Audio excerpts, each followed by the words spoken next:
Hello friends, Dil Raju కు సినిమాల పరంగా దెబ్బ మీద దెబ్బ పడుతూనే ఉంది.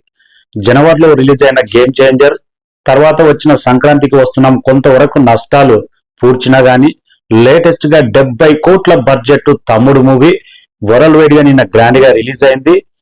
25 కోట్ల టార్గెట్ బరిలోకి దిగిన తమ్ముడు మూవీ ఫస్ట్ డే కలెక్షన్ చూస్తే మతిపోవాల్సిందే.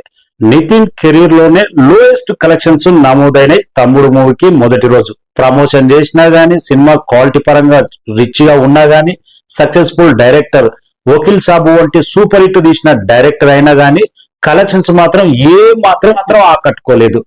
నైజాం లో 45 లక్షల షేర్ మాత్రమే రాబట్టింది. సీడెడ్ లో 15 లక్షల షేర్ మాత్రమే రాబట్టింది. ఆంధ్ర మొత్తం మీద 55 లక్షల షేర్ మాత్రమే రాబట్టింది. ఇక 2 తెలుగు రాష్ట్రాలు అయితే 1,15,00,000 షేర్, 1,98,00,000 గ్రాస్ మాత్రమే రాబట్టింది. 2 కోట్ల గ్రాస్ మార్క్ కూడా టచ్ చేయలేకపోయింది తమ్ముడు మూవీ. నితిన్ కెరీర్ లోనే లోయెస్ట్ కలెక్షన్స్ అయితే నమోదైనాయి. ఇంకా కర్ణాటక, ఓవర్సీస్, అదర్ ఇంకా మొత్తం కలిపి 48 లక్షల షేర్ మాత్రమే రాబట్టింది. ఓవర్సీస్ లో మాత్రం ఇంపాక్ట్ చూపెట్టలేదు. వరల్డ్ వైడ్ గా తమ్ముడు మూవీ 1,63,00,000 షేర్ రాబట్టింది. 3,10,00,000 గ్రాస్ మాత్రమే రాబట్టింది. దిల్ రాజు వంటి ప్రొడ్యూసర్ 70 కోట్ల బడ్జెట్, భారీ ప్రమోషన్ చేసిండ్రు, సక్సెస్ఫుల్ డైరెక్టర్, ఎన్నో ఇంటర్వ్యూలు ఇచ్చిండ్రు, మూవీ గురించి ఎలివేషన్స్, అక్క తమ్ముడు స్టోరీ బ్రహ్మాండంగా ఉంటదని చెప్పారు, ఎమోషనల్ గా టచ్ అవుతుంది, ప్రతి ఒక్కరిని ఆకట్టుకుంటదని చెప్పారు. కానీ నిన్న ఫస్ట్ డే మార్నింగ్ షోకే అనుకున్నంత రేంజ్ లో ఆక్యుపెన్సీ ఎక్కడ కానరాలేదు. టాక్ బయటకు వచ్చిన తర్వాత ఆ కలెక్షన్స్ కూడా ఇంకా నామమాత్రంగానే ఉన్నాయి.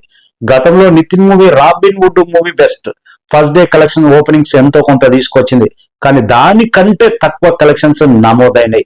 సినిమాలో కంటెంట్ ఉంది, డైరెక్టర్ కథను కరెక్ట్ నడిపియలేదు, అంత అతుకుల బొంతలాగా తీసిండు.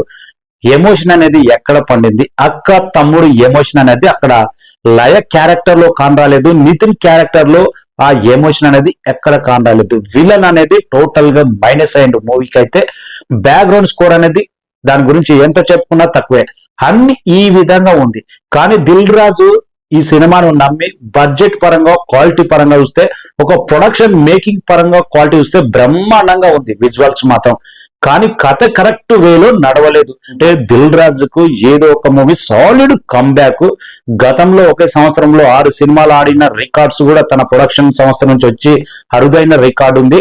నితిన్ సినిమాను చూద్దాంలే, టాక్ బాగా వస్తే అనేదానికే ప్రిపేర్ అయినట్టున్నారు. దిల్ రాజుకు దెబ్బ మీద దెబ్బ, తిరిగి మళ్ళీ బౌన్స్ బ్యాక్ ఎప్పుడవుతాడో. Thank you.